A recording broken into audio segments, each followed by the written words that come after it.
علامہ اقبال کہتے ہیں کہ جب میں سیالکوٹ میں پڑھتا تھا تو صبح سویرے اٹھ کر روزانہ قرآن پاک کی تلاوت کیا کرتا تھا، روزانہ حسب معمول۔ کبھی 1 سپارہ پڑھ لیتا، کبھی 5 سپارے پڑھ لیتا، کبھی 10 سپارے پڑھ لیتا۔ روزانہ قرآن پاک کی تلاوت کیا کرتا تھا صبح سویرے اٹھ کر۔ ایک دن والد مرحوم وظائف سے فرصت پا کر میرے پاس آئے، کہنے لگے بیٹا کبھی فرصت ملی تو میں تمہیں ایک بات بتاؤں گا، صبح سویرے گزرے نا میرے ساتھ سے۔ تو ابو جی کہنے لگے بیٹا کبھی فرصت ملی تو میں تم کو ایک بات بتاؤں گا۔ علامہ محمد اقبال کہتے ہیں کہ میں نے 2-4 دفعہ بتانے کی ضد کی کہ ابو جی مجھے بتائیں کون سی بات ہے۔ فرمایا نہیں، ابھی نہیں، جب امتحان دے لوگے نا تب بتاؤں گا۔ جب امتحان دے چکا، لاہور سے آیا تو میں نے پھر کہا ابو جی بتائیں نا وہ کون سی بات ہے۔ ابو جی نے فرمایا جب پاس ہو جاؤ گے نا تب وہ بات بتاؤں گا۔ پاس بھی ہو گیا اچھے نمبروں سے۔ پوچھا ابو جی بتائیے نا وہ کون سی بات ہے۔ تو ابو جی نے فرمایا بتاؤں گا بیٹا، وقت آنے پر بتاؤں گا۔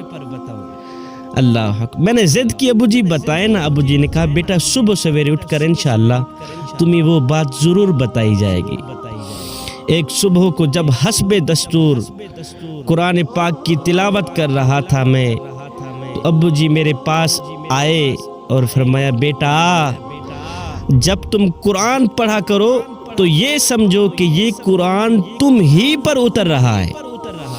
اللہ اکبر۔ ابو جی نے کیا کہا بیٹا جب تم قرآن پڑھا کرو نا تو یہ سمجھا کرو کہ یہ قرآن تم ہی پر اتر رہا ہے، یعنی اللہ تعالیٰ خود تم سے کلام کر رہا ہے، خود ہم کلام ہے اللہ تعالیٰ۔ اس سوچ کی بنیاد پر پڑھا کرو۔ علامہ محمد اقبال کہتے ہیں ابو جی کا یہ فکرہ میرے دل میں اتر گیا اور اس کی لذت دل میں اب تک محسوس کرتا ہوں۔ ابو جی تو فوت ہو گئے، میں اس فکر کی جو لذت ہے نا وہ اب تک دل میں محسوس کرتا ہوں۔ تو جوانوں اپنی زندگی کو مالک کی چوکھٹ پہ لے آؤ نا، اپنی زندگی کو مالک کی دہلیز پہ لے آؤ۔ صبح سویرے اٹھ کر قرآن مجید کی تلاوت کیا کرو۔ اللہ اکبر۔ اگر دلوں پہ میل چڑھ جائے تو تلاوت قرآن کر لیا کرو۔ جوانوں اگر دلوں پہ زنگ چڑھ جائے تو قرات قرآن کر لیا کرو۔ اگر دلوں پہ میل چڑھ جائے تو پھر سماعت قرآن کر لیا کرو۔ میرے کریم نبی نے فرمایا صحابہ تم کہتے ہو برتنوں تک ہاتھ پہنچ جاتا ہے، دلوں تک ہاتھ نہیں جاتا، دل کیسے صاف کریں؟ فرمایا میری امت قرآن کی طاقت کو سمجھ جاؤ، قرآن کی قوت کو سمجھ جاؤ۔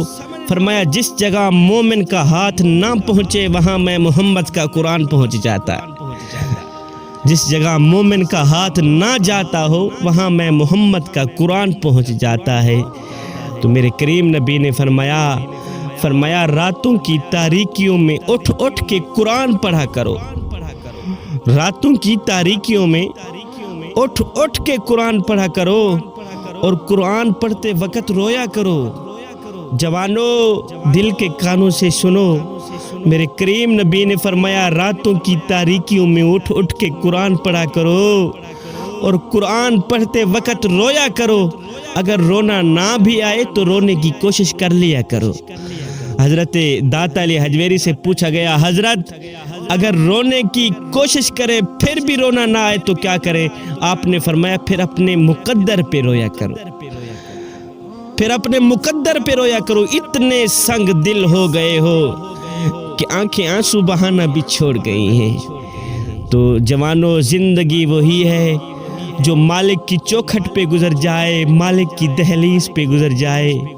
مالک کی چوکھٹ سے ہٹ کر گزرنے والی زندگی وہ زندگی نہیں ہے، وہ تو قیامت والے دن شرمندگی ہی شرمندگی ہے میاں۔ تو صبح سویرے اٹھا کریں، نماز پڑھنے کے لیے مسجد میں آیا کریں۔ ایک شخص کی قبر کھودی گئی نا تو قبر میں نور ہی نور تھا، انوار جھلک رہے تھے، قبر میں عطر پھیلا ہوا تھا، گلاب اگے ہوئے تھے جن کی خوشبو سے قبر میں جو ہے نا عطر پھیلا ہوا تھا، خوشبو پھیلی ہوئی تھی۔ خیر لوگوں نے وہ قبر بند کی تو اس قبر والے کے گھر میں آئے۔ اس کی گھر والی اس وقت بڑھیا ہو چکی تھی، کہنے لگے اماں جی یہ جو تمہارا گھر والا تھا یہ کون سا ایسا عمل کیا کرتا تھا کہ وہ میرے اللہ کو اتنا پسند آیا ہے کہ آج عرصہ بعد اس کی قبر کے اندر نور جھلک رہا ہے، خوشبو پھیلی ہوئی ہے، گلاب اگے ہوئے ہیں، آخر وہ کون سا عمل کیا کرتا تھا، ہمیں بھی وہ عمل بتائیں نا۔